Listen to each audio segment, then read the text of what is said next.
Welcome to the Dragon's Tome. This is a educational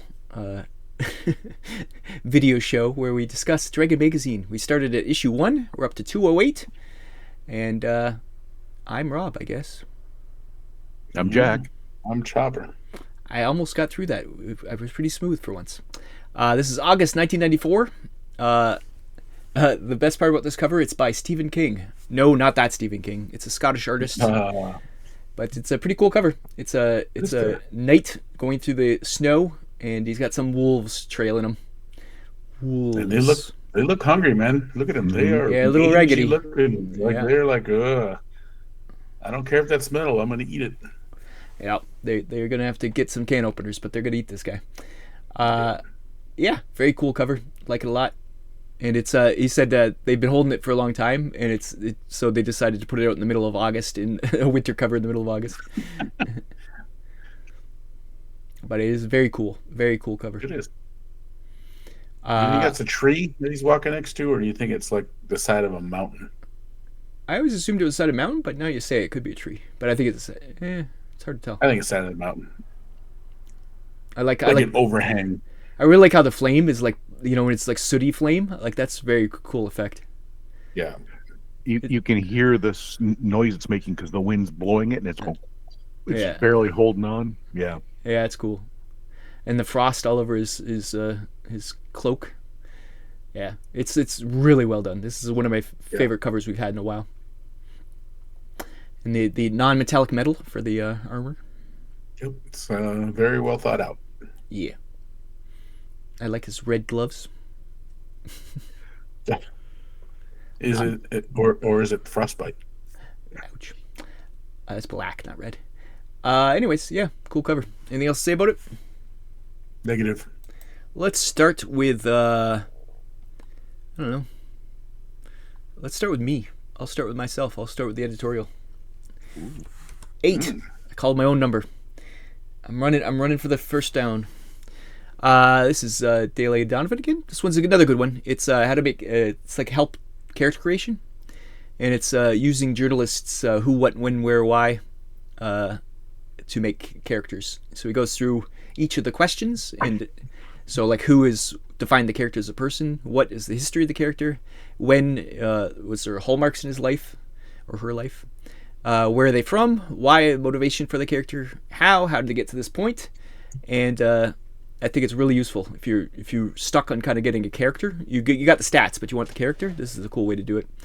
And it also gives GMs lots of ideas, since it is such a detailed background. You give a lot of ideas for adventures too, throwing in things from the characters' backgrounds.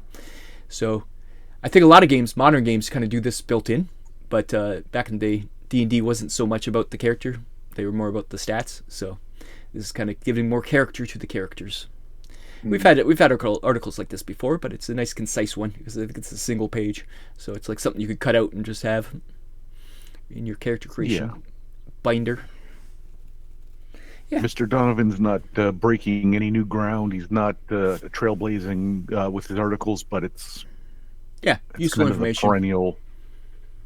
It's like quick hits of the things that we've talked about before. It's just like little reminders. But I thought it was very useful.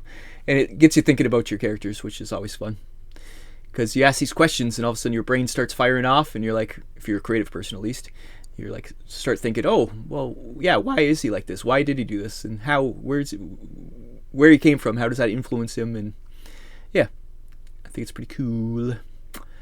Anyways, that was my first article. Let's go to Jack. Me.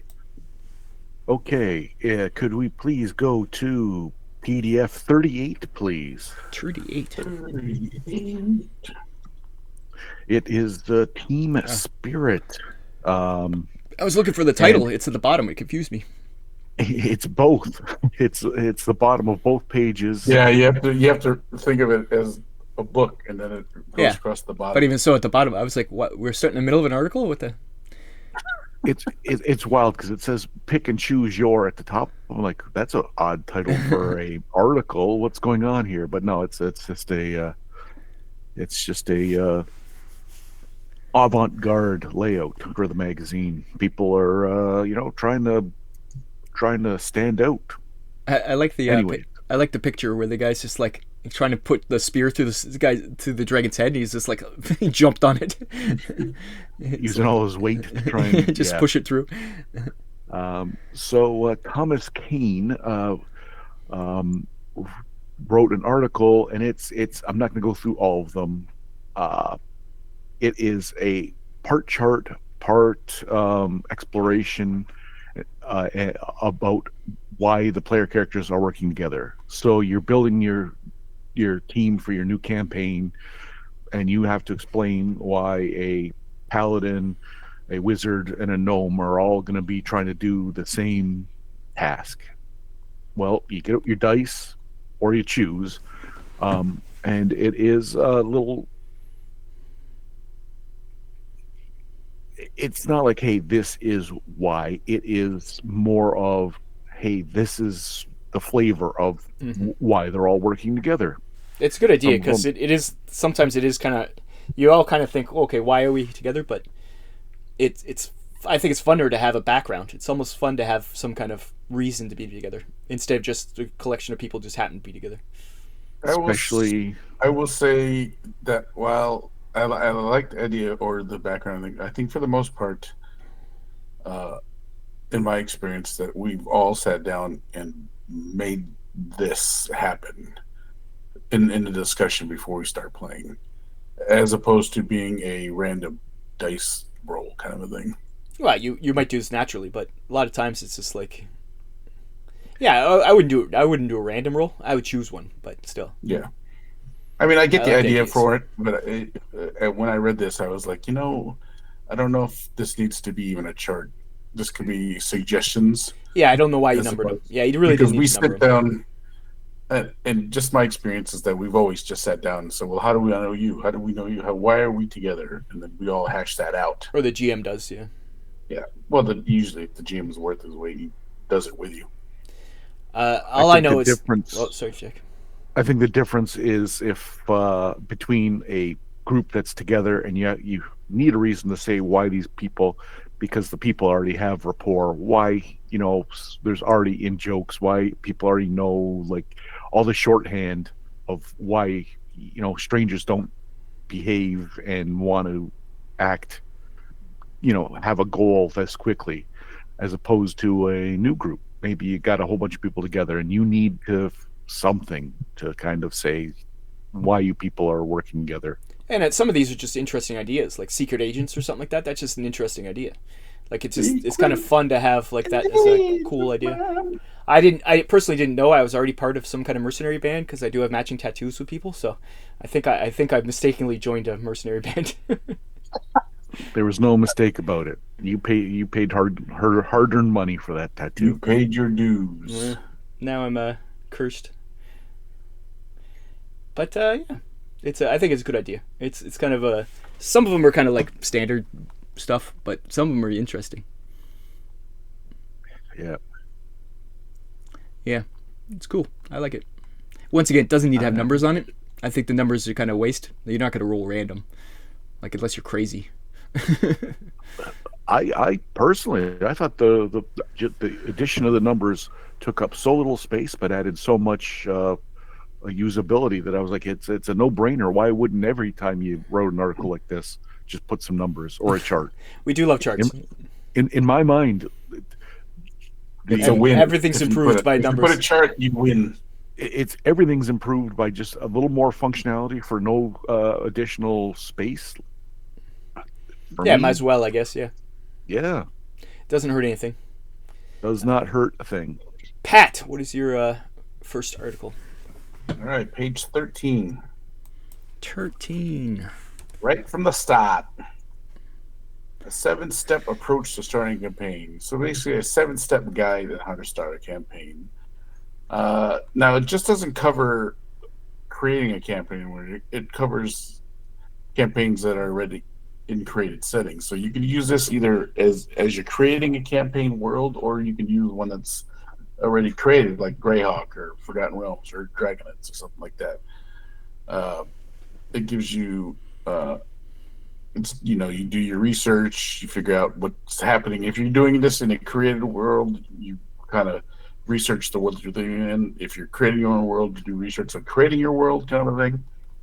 Then he talks about surveying. You talk to your players. What do you expect to be in your world, or what do you expect out of the campaign world you're in? Then you choose. After you've talked to them, you choose. Then you generate some goals for them. It's all fairly simple. Prepare the materials, and then you start your perception. It's a great article for those just starting their own campaigns and are fairly new to RPGs in general. The steps are generic enough for any system. It doesn't really knock anything out of the park, or if you've been playing as long as we have, it doesn't bring anything new to the table. But if you're brand new, I think it's a great article for you to read. And if you're starting your own campaign or even creating your own campaign world, these are all nice, good steps to choose from if you are looking to get off the ground. I find it's interesting that all of a sudden we're starting to see a lot more about creating your own campaigns. And maybe it's because TSR has really pulled back on the modules. They don't really put modules out anymore. Not like they used to. No, I would agree, because it's around. They're putting campaign settings out, but not really modules. Yeah, you just stopped. They just stopped with the. Mm-hmm. I'm thinking back and I'm looking at my shelf, and most of the modules I own are all for first edition. Mm-hmm. I don't think they put many out for second. Yeah, modules. They did a lot of campaign settings, like they did like huge box sets full of campaign settings, but not really modules. And supplements for those campaign settings. Like, and there's adventures in the yeah, and there's adventures in those boxes, but it's not like it used to be where you get a module with 13 pages or whatever it is, and you play through it. They don't really they stopped doing it, so I think they're really focusing on people doing their own campaigns, which is interesting. I think they've stopped telling people how the game's played and listening and going, oh, here's the most sandbox. of the time these people are making their own adventures. The client's right. And I'm sure they saw a decline in sales of modules tools too. For that, instead of giving them adventures, giving them tools how to create their adventures. Yeah, and they probably saw that we could sell an adventure for $10, like a module for $10, or we could send a campaign book for $25. They probably saw they weren't selling enough modules to make up for the difference, right? Like they probably. I'm sure it's not out of the kindness of their hearts. I'm sure it's a business decision. It's just interesting, and I think that's true for most companies. Like, I don't think a lot of companies are putting out that kind of modules. I guess Call of Cthulhu always have put out stuff. They always put out adventures. There was always something. They had the big ones, like obviously like Orient Express or what's the other one? Masquener, Alapatep are my two favorite ones. Yeah, the two big ones. But they always put out like small ones, like little the stars are right kind of things, where it's just a bunch of different adventures. And they still do. They always put out like a book of like 5 or 6 one-shots. Yeah. They don't put out modules. They put out like a bunch of one-shots. And Cyberpunk does that now too, like with the Tales of the Red, which I have, which I'm going through with my family. And I think Shadowrun might be the only one off the top of my head that still puts out modules, but it's like campaign adventures in its sense. Yeah, it's interesting. That's it seems to be away from that. And pretty soon, once the rise of the internet, I'm sure it really kills it, because people just make their own on the internet and give them out. Interesting. I just like the psychology behind why it's all about the campaigns now. Whose turn is it? Is it my turn? Did I go through everybody? Is it back to me? Yes, I think I was last. What do I got? We're going to go to page 63. I the Monitor. I always say I the Beholder. Sandy Peterson, obviously. Once again, it's his little beginning thing.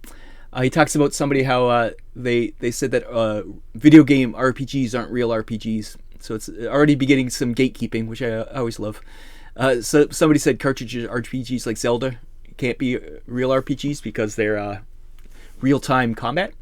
That was the real sticking point. And they said that it's not simulated combat like an RPG. It's like, I can understand there is no real role-playing game, like role-playing in a lot of these early games, because they didn't have branching narrative like some of the later ones do, which is obviously more open to role-playing. But it's still a story, and it's still in the same kind of genre. I wouldn't say it wasn't role-playing.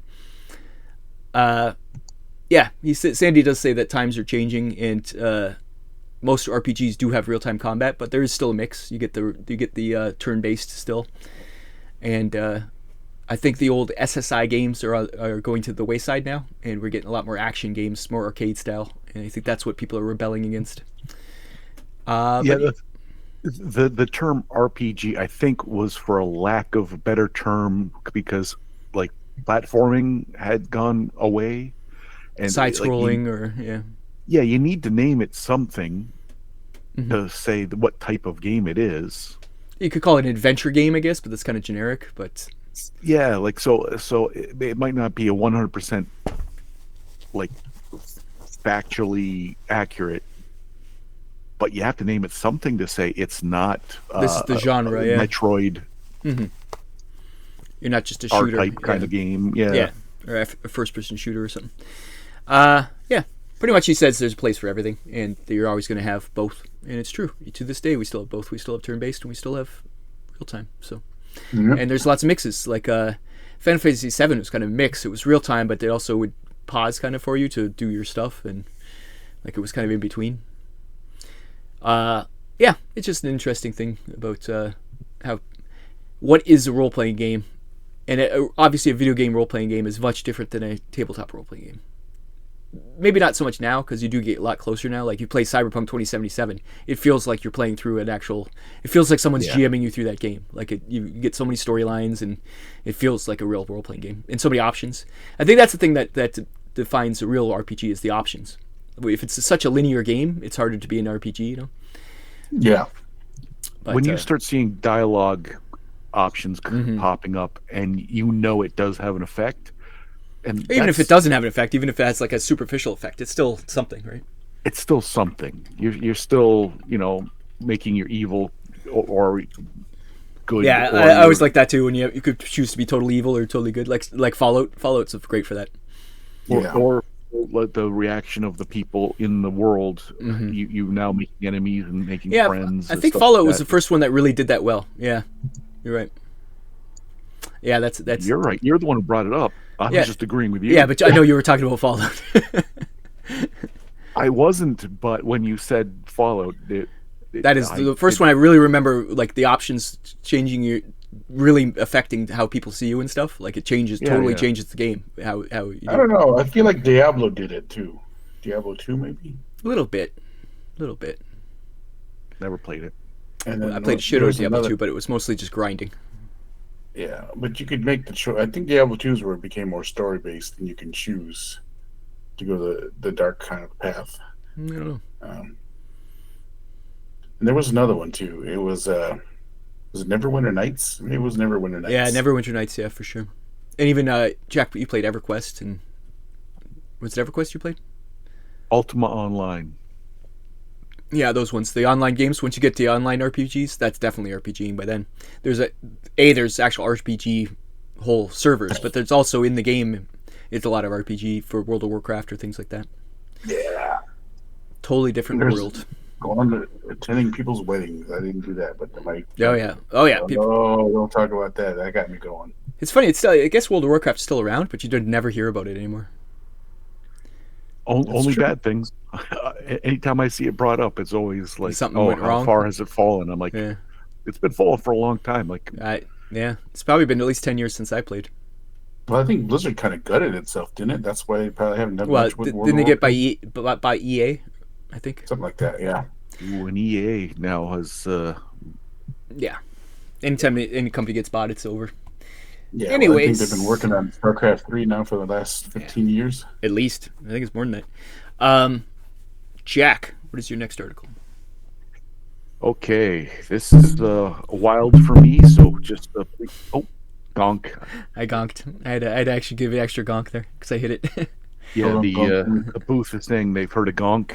The Star Wars droid here. There was a gonk and then a little tappy tap because I thought I had to influence my gonk.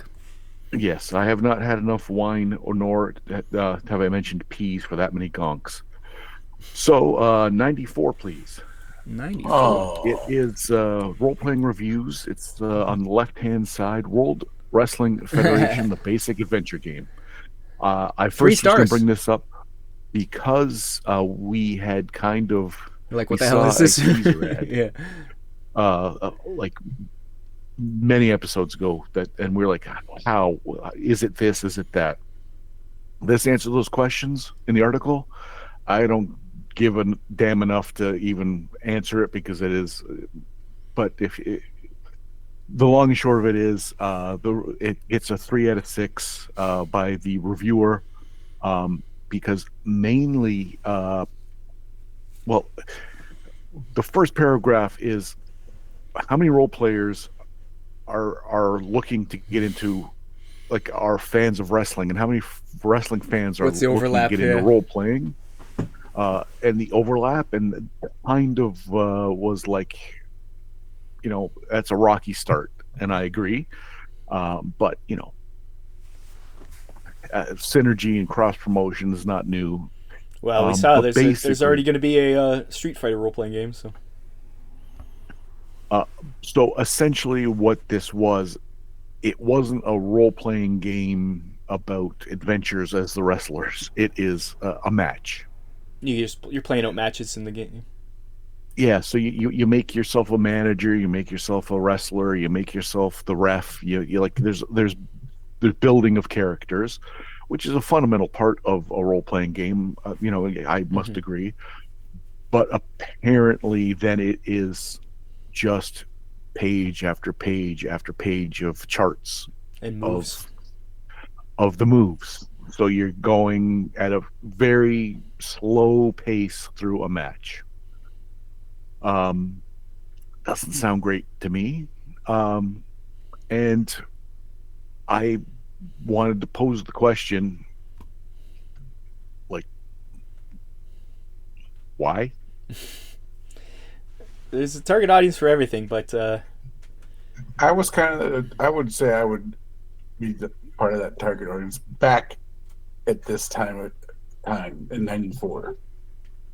Anywhere between 88 and 95.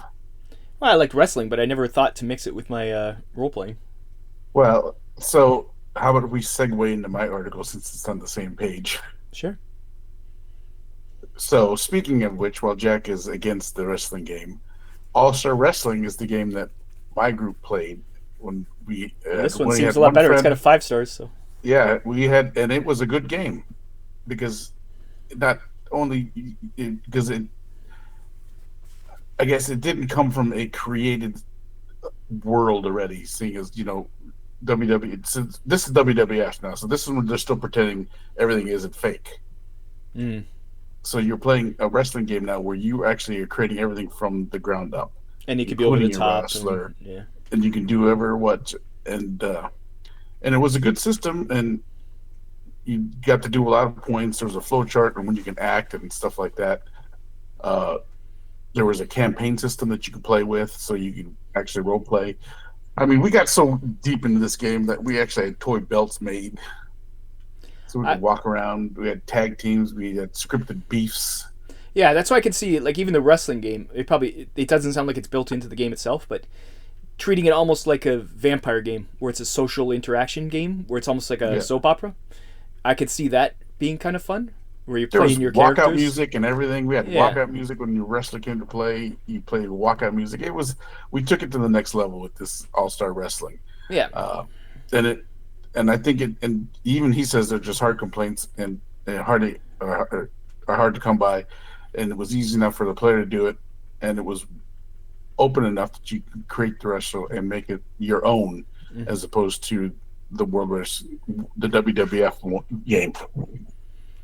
Yeah, I think, like, Jack's question was, what is the game here? And it's just pretty much you could play it as a miniature game. There is miniature games that is wrestling, but but the way you described it, it's much more of a soap opera, much more of a, you're having the background beefs and stuff like that, which is kind of fun. Yeah, we turned it into more of a. I mean, this game lent itself to being allowed to be more of a. Sounds like the WWE game storytelling didn't have type game, as opposed to what it sounds like this WWF game was. Yeah. We never played it, and I don't think anyone has owned it. My friend who was way into wrestling liked this game much better, so he had the books, and so we just played along, and we had a grand old time. I remember one year at Adepticon, there was a wrestling game that people were playing, and I think they had part of this, Super Slam. No, not Super Slam. Rumble Slam. Rumble Slam. but whoever was playing it, they were doing like interviews, like a wrestler would. That was Johnny and stuff. P. They And they had the had to belts. buy- Yeah, Oh, so that was That was Super Slam. that was a different game. I was part of that group too. We had a whole federation, whatever you want to call it, wrestling federation. Because I guess the guy who created the Super Slam, every area had a little federation, and I think That's JP cool. was running ours. But everyone had bought into the premise. Everyone had. That's the key to this kind of thing. You really have to be a wrestling fan. You have to buy into the premise. Like if you're just half at, you can't just be like, I'm sort of exactly. You can't just walk into this game. You have to really be into it. Yeah, so I guess the allure of saying I'm playing as Doink the Clown, now let me roll on some charts, is different than, hey, do you want to be a demolition style tag team or like a Road Warriors tag team, and we'll go in there and we'll just start talking garbage to the other guys, like, And then you design your guy to be the guy you want him to be, not the guy that that almost turned into right. like a what do they call the real life role playing or whatever, the LARPing, like that. What you guys are doing with that wrestling almost turned into LARPing, because it was, other than actually wrestling, you guys were acting like it was it was real. So yeah, that's fun.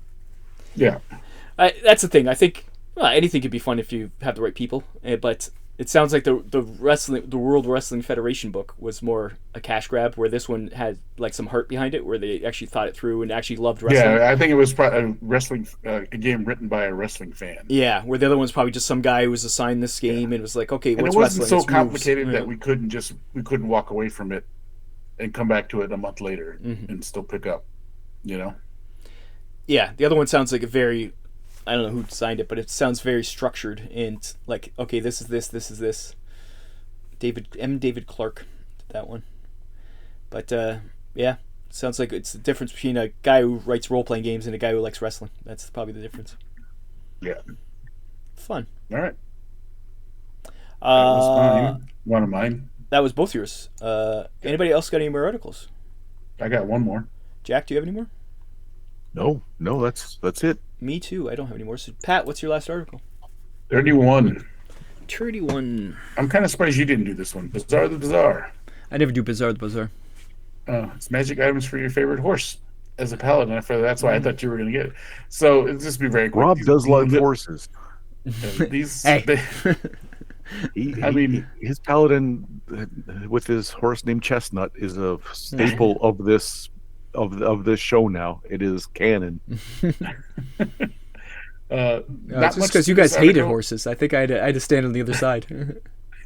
This is literally just magic item for horses, and some good for paladins and everything. There's not much to say, honestly. I mean, well, it's something that's sorely needed that is nowhere else. That's the thing. Yeah, I mean, and some there of them might be are a really few, good. but there's not there many. was the ones that I didn't think were really good or were kind of stupid. Were like where's it at? The trappings of Elvenkind. What do you need that for horses? Basically, works like boots of Elvenkind.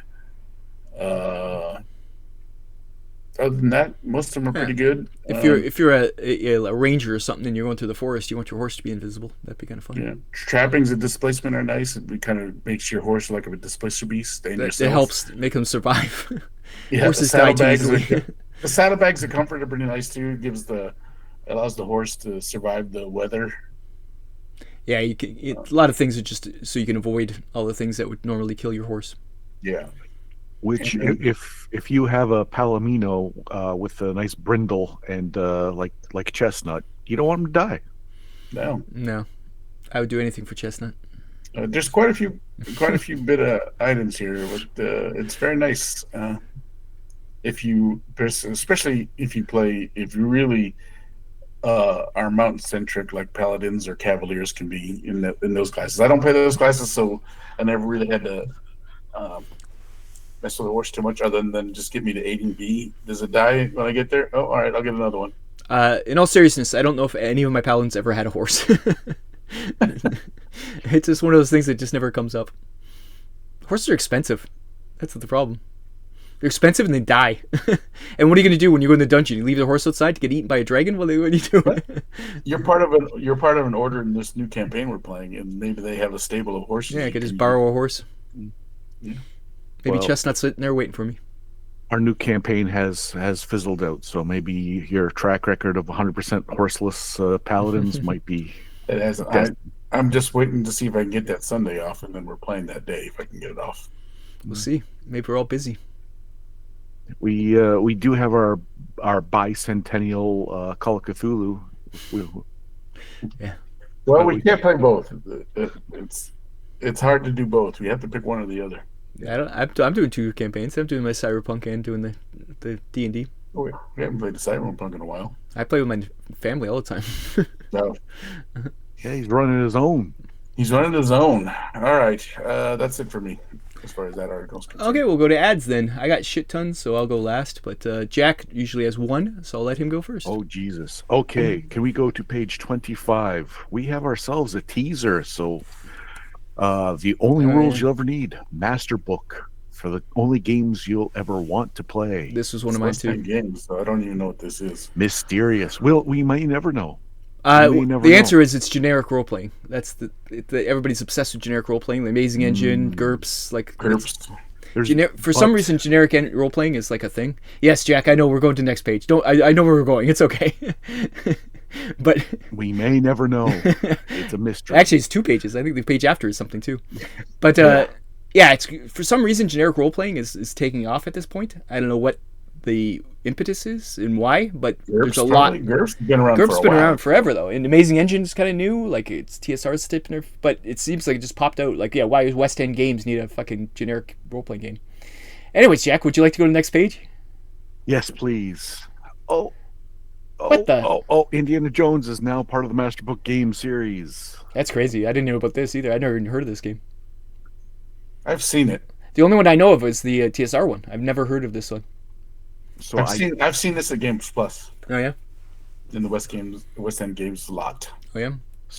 So as a teaser, maybe not great because yes, it does turn out it is a multi-setting set of rules for from West End Games. So yes, we have Indiana Jones, and we may never know if another game appears for this system. It's going to have to remain a mystery.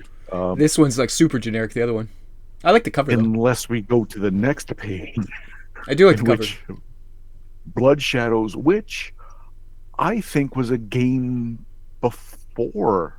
I think Blood Shadows was an actual game that they've now ported into could be. Master System. This game does intrigue me though. It does the cover itself.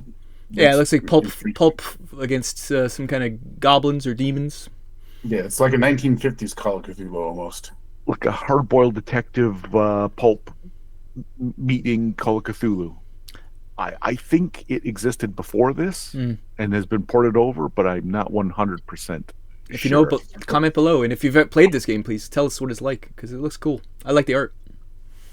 So we have the teaser followed directly by 2 of the games that. Yeah, it's not much of a teaser, you know. No. The joke was that it was a teaser, but Rob did not have time for my slow roll of my shenanigans. Well, I knew where it was going. That's all. Yes, you did, and you weren't having part of my clowning.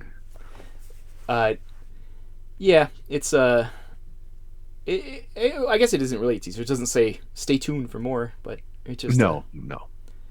But it looks like they're taking the multi-setting.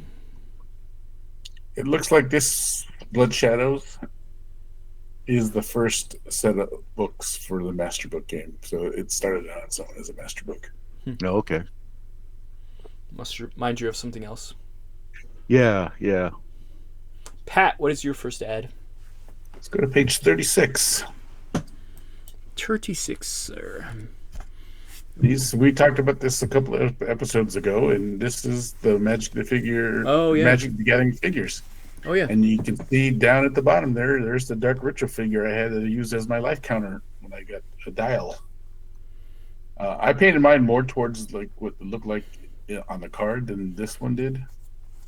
But they made a lot of minis. Yeah, I didn't know. Crusade, I the never knew White this Knight, existed. the Minotaur. Christ, the Guardian Angel, the Hurling Miniature, the Prodigal Sorcerer, uh, and some that aren't even shown. The Plague Rats are nice too. Mm. Yeah, they'd be useful. But yeah, I never knew this existed. I don't. Jack, do you ever see these? I could have sworn that you had one, but maybe Dave, maybe. someone had them. I knew they existed, but Yeah, we had these turn counters or life counters dials that were just generic, and they didn't have it. So you could put things on top of it to turn it out. So I put my Dark Ritual on mine. I think Tony had the Prodigal Sorcerer one to put on top of his. Um, Yeah, I like the Crusade one, but the rest, I don't know. The proportions are weird. well, the Guardian Angel looks weird. The Hurling Miniature looked good. The Pit Fiend was a pretty good looking model too. And then this one next to him, I think it's Obsidian, uh yeah, the Obsidian Golem. Obsidian something. Yeah, I can't remember what it was. Oh, I also had the Mahamoti Jin. I put the Mahamoti Jin on something else. I can't remember what I did with it. Yeah, weird. I remember the Fire Elemental not being very cool. I think the art that it's based on is so good. The miniatures to me just don't Don't they, betray they, the they art. look lacking. Yeah, Yeah, me they too. look I agree. the proportions aren't right. I agree. Other than the Crusader, I think that's the only one that looks good. Even Yeah. the Pit Fiend looks a little weird. His stance. The Dark Ritual looks good too, and Yeah. the Plague Rats. But the humanoids, I think it's the humanoids that look almost chibi, like they have very squat. Yeah, I think it's whoever sculpted these things. Yeah, I agree, 100%. Yeah, Because the Hurling Miniature looks good. the Minotaur. Yeah, Yeah. If it Yeah. wasn't for the Crusader looking proper, I would say Yeah. they had to. it was They like a had style. to- Yeah, Well, the White Knight looks like he got hit in the head and is now he squat. looks like a dwarf. Like that's Looks like a dwarf paladin. yeah, But he's a dwarf White Knight. yeah. It's weird. And the Guardian Angel does look squat, like he's weird. Not the right size. Yeah, Yeah. But Yeah. that Crusader, if it wasn't for him, I would say, oh, they made a conscious choice to make everyone like a style of miniatures caricature. Yeah, to have like a branding or something. I don't know. yeah. It's Now weird. this is the Wizard of the Coast. They still have money, but maybe they went. Who knows how this is going to go? So let's not invest in it. It's a Good strange. sculptor. Like they're well sculpted. It's just the weird proportions. You know. I guess it could be that pictures fucked up too. It could be that they formatted the picture wrong. If it wasn't for the Crusader looking proper and the cards in the background, I would say Yeah, it's could have been a they had adjusted the picture to fit, but no. Why isn't the White Knight on a horse? Jack. No, I guess it's me, right? We already did that. Let's go to page 59. At the bottom here, Galactic Empires. Another just, hey, let's throw it as another CCG. It's becoming that, but I sort of remember this one. I don't We think played this. I don't- We played this game. It looks very, yeah. Just throw it out there. It wasn't bad. I think we enjoyed it. I think we're getting. It seems I forget very what Magic's it's called. Gathering, like once again this layout and the symbols and everything. It's very just rip off of Magic. Yeah. This is We the did kind of play game that this. why Magic had to start enforcing their copyrights and their symbols and stuff. I don't know how we got in this game. Just like we did, because there was by the cache there'd be decks of CCGs and be like, oh, that looks cool, grab that one. But I just thought it was funny, just another generic CCG. You had a tenor burning a hole in your pocket. You're at the register buying your, your floppies, and you just say, "Hey, 2 starter decks, please." Yeah. This is also about the time that I sold all my X-Men comics to buy Magic cards because I was addicted, and it's a dark time for me, and It's taken many years, and I still don't have some of those comic books back. And I'm very, very. It's a dark time. Magic the Gathering's a bad place. I forgot about Galactic Empires. I ain't even trying to remember how the game played.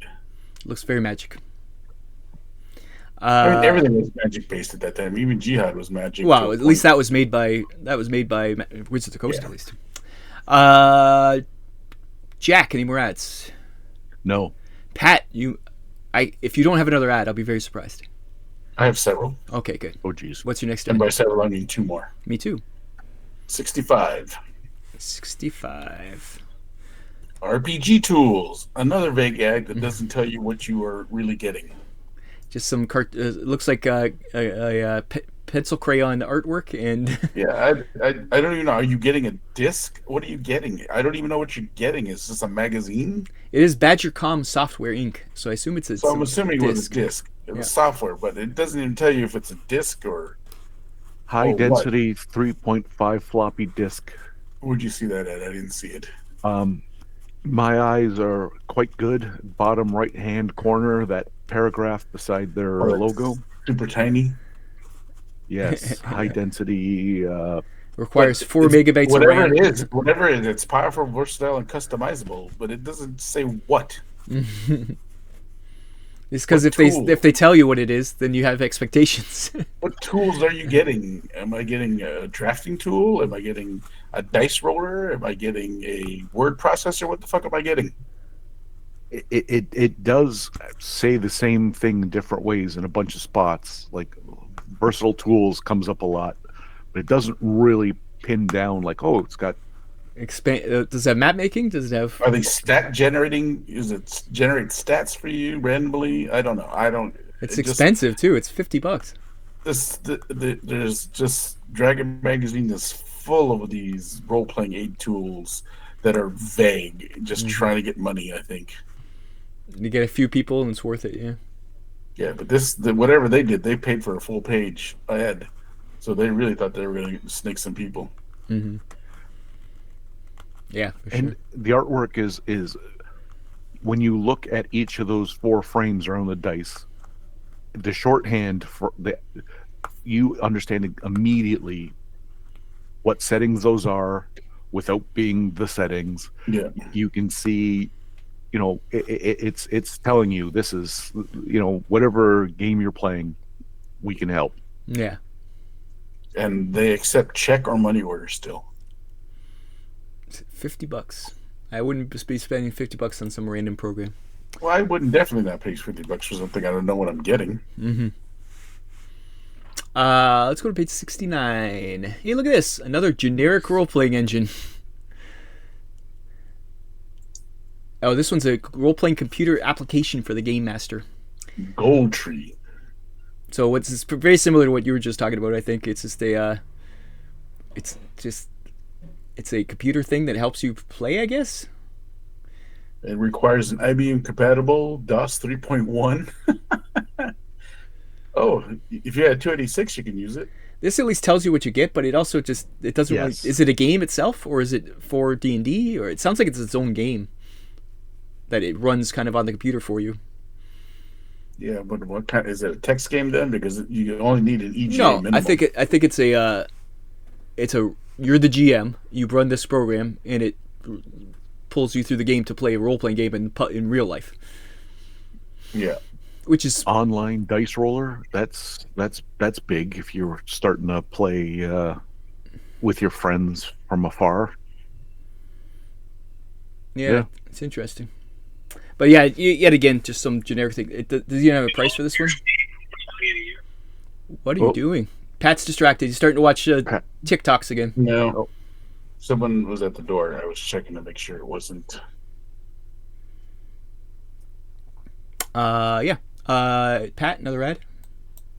The number, page 75. Yeah, this is the one I thought for sure you were going to take. Robo Rally, but the reason why I put this out is I didn't realize Wizards of the Coast, but the guy who developed Magic the Gathering also wrote this game, which is one of my favorite games. Yeah. And Phil Folio does the art too. Yeah, I have the Avalon Hill when Avalon Hill got a hold of this license version. Yeah, it's so funny. I didn't. Wizards of the Coast one. I think I did know this, but it is something that's like it's so strange. Yeah, the guy who made Wizards of the Coast also makes Robo Rally. Well, from what I read, because I didn't look into it, whatever his name, I forget his Richard name Garfield. is. Richard Garfield brought this to Wizards of the Coast first, and they didn't want it. Then he made Magic the Gathering, and then that, opened up the coffers and the heavens, and money came raining down. And they were like, "Hey, you got anything else?" He goes, "Well, I got this game." You said, "Fuck no to." Robo Rally is a fun game. It's very random. It's this chaos. I love it. I mean, you talk about having to plan 5 moves ahead. That's the game, because you really got to plan your moves and anticipate what everyone else is doing, because they'll fuck you up. Well, yeah, if you accidentally get bumped out of turn, the next thing you know, you're not going the direction you want to be going. Completely wrong direction. Yeah. And what is it for those of us who have never played? Is it a party game? Is it's a board game. It's a board game. It could be a party game, but it's more of a... Yeah, I think it's 6 players at max, maybe. 8, I think. 8. Yeah, you play as a robot, and it's in like a factory floor, and you're trying to get to certain places. It's got conveyor belts and lasers and pitfalls, and basically you have 5 slots, and you get 5 cards, and each one is a direction, and each one has a number. So the higher the number, the more first you get. Yeah, it's like initiative almost. Yeah. The higher the number, the faster the initiative. So you not only have to plan your move, you have to plan: am I going before or after them? So that you don't end up if you hit them in the wrong spot at the wrong time. Yeah, like if the moment you hit somebody, it causes chaos. And then then someone can bump you, then it pushes you over, so they can bump you into a pitfall, or they can bump you on. Or all of a sudden you're not going the way you thought you were going. You're going some. Yeah, or you're spun around. Okay. So, I think I've seen that mechanic used in a few so then games. you flip the cards over, and that's your program. But once you've set your program, now you can play an advanced game where you have like 2 minutes to program your robot. I like doing that because you got to really process fastly. Yeah, it's because otherwise you could really have analysis paralysis by. Exactly. Some people are just so slow, just like staring at it. Okay, it comes with a sand timer, but I think we always just set a timer for 2 minutes. Yeah, and then go. But it's it's a good rainy day game. If you want to just be like laughing because nothing goes your way, this is this game, because you're never going to succeed in what you tried. Yeah, it's a fun little game. Little mindless, little like just. Yeah. Yeah, it's a rain. I call it a rainy day game. Yeah. Yeah, you don't have to. It's not a lot of huge setup. It's quick, play it quick, and. Yeah, it's a fun game. My last ad is on page 128,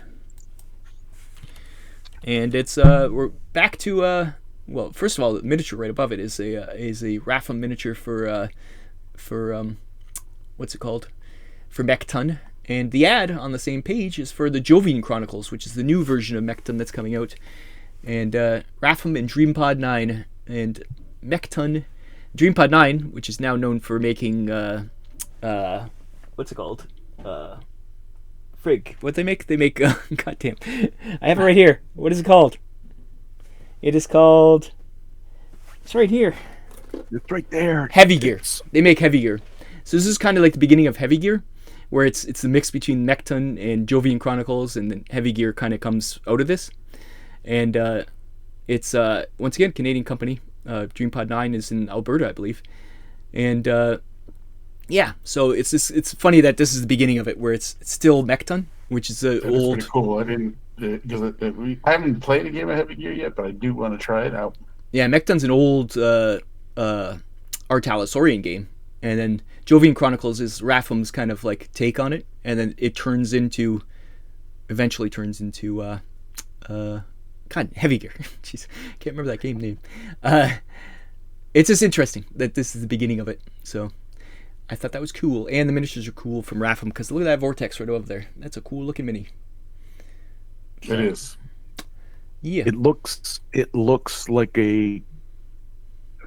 You can see inspirations, different genres of the mechs, but it looks pretty like different, and then you look down and see what some of the inspiration might have been, but also Yeah, it's the heavy gear and those Mechton and all that's much more Japanese, not so much BattleTech. It's much more based on like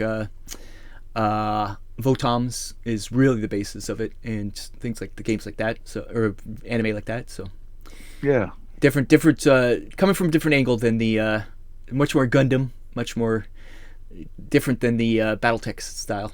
You can see like hip skirts and stuff on these guys, like just like the Gundam models. So Gundam. Gundam. But yeah, it's just really interesting. This is the genesis of it all.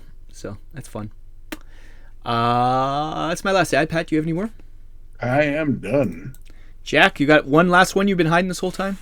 no, sir. Well, this was a nice little time we had together. It's It was 208. It was a fun time had by all. Yeah, a lot of interesting stuff in here. Still having fun with it. It's been a while since we had all three magazines be fairly well, not horrible. We're having a pretty good run. You're right. Yeah, Every once in a while, you get a dog. Sometimes the You April gotta- Fools. You got to. Oh no, that's my curse in life. That's my cross to bear for you guys. You just got to take a week off one time, and then it'll reset everything. Yeah. This like, share, subscribe, comment below. We have a lot of questions, and yeah, tell us your history of Thanks to everyone who watches and enjoys the show. Yep, and we do appreciate every one of you. We'll be back next week for 209, very special episode. Everyone's a very special episode, and It's a heartfelt, very special moment. Yeah. Punky Brewster's friend gets molested by the antiques dealer next door, and then the other kid gets stuck in a fridge. It's a bad one. It's a bad one. Bad times. Don't worry, everyone survives. They just have horrible trauma for the rest of their lives that they have to deal Exactly. with. Until then, I've been Rob. I'm Jack. I'm Chopper. That was no indication of what the next episode is going to be. Are you sure? I'm not sure. Disclaimer. I haven't read it yet, so maybe. Have you read ahead, Jack? There's a non-0% chance that's what happens. Okay. We'll definitely have to bring it back. Bye-bye, I guess.